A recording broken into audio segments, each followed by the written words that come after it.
I'm just gonna go.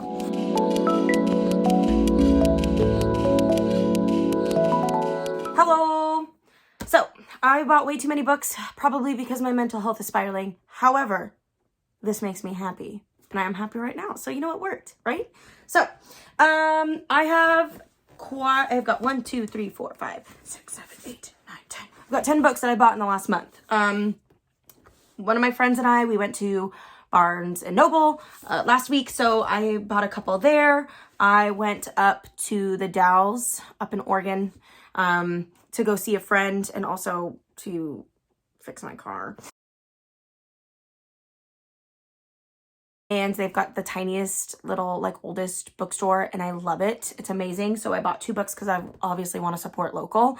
And then I bought some stuff off of completely undoing what I just said about shopping local. I had to buy a couple off of Amazon because I'm going to do a science instruction video at some point. So, and I needed them quickly so that I could start reading them. Starting off with, these are 3 novels that I'm going to put into video about implementing novels into science curriculum. I'm about to start my master's in curriculum and instruction. So I think it's really important for us to work on our scientific literacy. And if that's reading a novel, then that's what I want to do. So the first one is The Boy Who Harnessed the Wind by William Kamkwamba.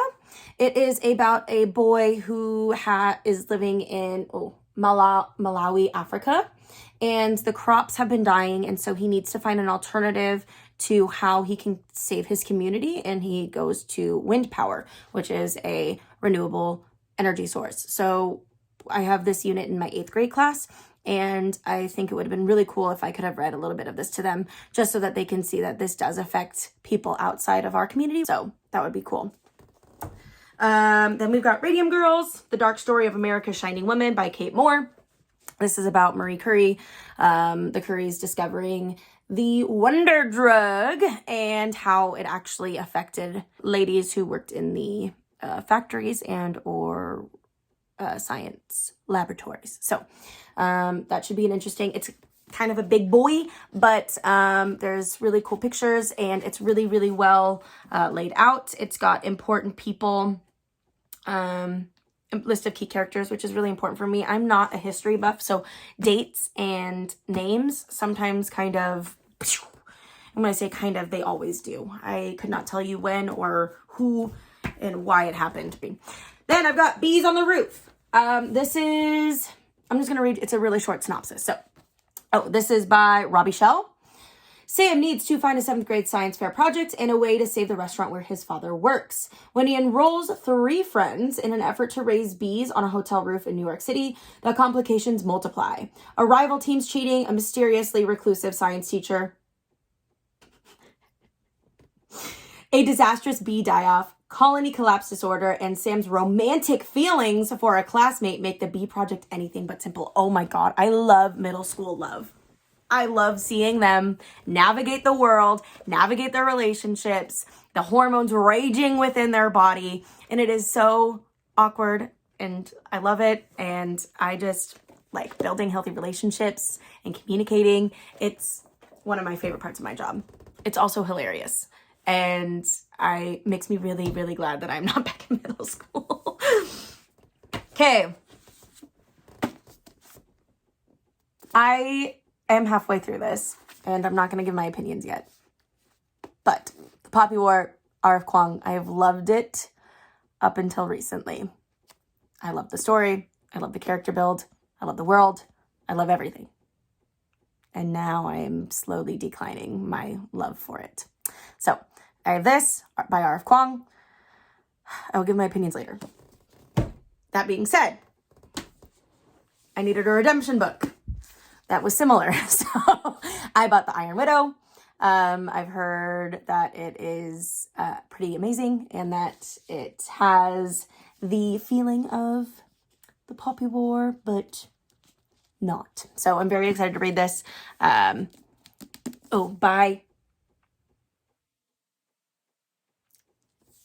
Zhao. I don't know how to say that. I'm really sorry. I'm really uncultured. Okay. Now, we have a couple of them. These are the ones that I'm most excited about because they are generally reach for when I'm like, oh yeah, I really am in a reading mood. This is going to be something that's going to catch my eye. This is the Ruthless Lady's Guide to Wizardry. I really honestly don't remember what it's about. The reason why I picked this up, the reason why I picked it up was because of the beautiful cover. And anybody who says they do not judge a book by its cover is lying, and you need to not be friends with them because you can't trust them. But the reason why I put this in my bag was because it says, the job looks like nothing but romance and easy money until things take a deadly and undead turn.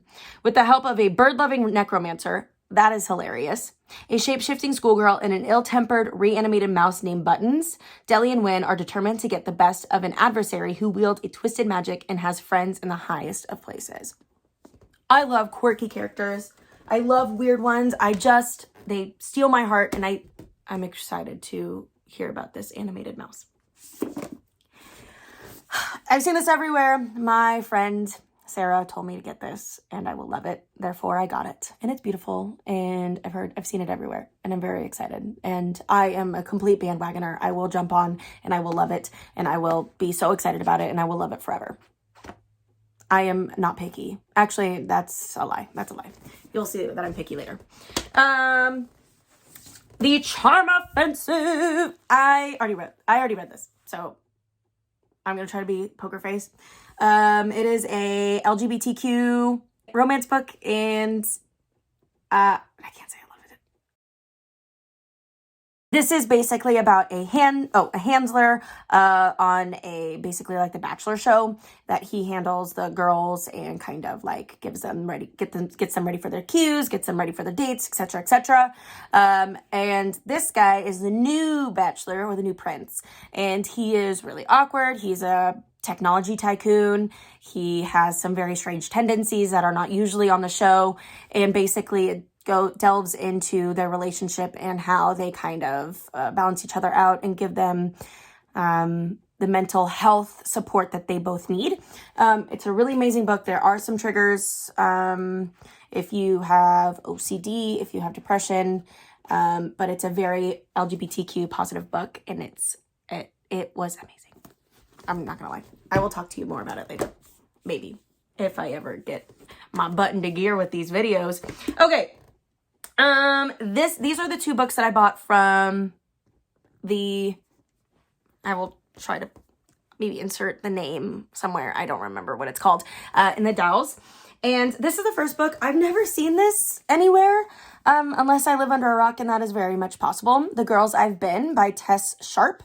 It is a YA novel, and it is about perfect daughters commit perfect crimes. Basically, she is the daughter of a con artist, her mother, and she runs away because her mother eventually falls for one of her marks, and she is inside of a bank when it gets robbed, and they have no idea what's coming for them because she is like super smart and she has learned from the best. So I'm excited to kind of see that relationship between the robbers and her, and how she's going to outwit them. I don't know. I hope that she outwits them. I don't know. I'm excited about it. Okay. This one, the Last Quintista. I'm assuming that's how you say it. I wasn't going to pick this up. I thought it was a really beautiful cover, but I have been deceived way too many times by beautiful covers. But I only had this book in my hands, and the little old lady at the counter, she was like, do you need help? Do you need help with anything today? Like, are you finding everything okay? I said, yeah. And she's like, wow, have you ever heard of book talk? And I was like, is she like being serious, or like, because everybody's heard about, well, maybe not everybody's heard about book talk. And I said, oh yeah, I have heard about book talk. And she's like, wow, I just picked up so many from that display over there, and I just loved every single one of them, and I couldn't break her heart, so I went over there and I picked one up, and I found this one, and I'm actually really excited about it. It is about Petra, and basically she gets on one of the ships that Earth is dying. She gets on the ship to go to the new colony, and basically when she wakes up, her entire ship, some of them have been killed, some of them, or all of them, have their memories wiped of Earth, because they were supposed to kind of continue on the memory of Earth and humans and humanity. And the people who took over their ship don't like humans, I'm assuming, or something of the sort. And she now alone carries the stories of our past, and with them, any hope of our future. Can she make them live again? So I'm really excited to read this. I love science fiction, obviously, because I'm a science nerd. Can you manage the 2 girls? LOL. I gotta go take my puppies to the dog park. So I might do a little video of that, because that would be cute. So that's my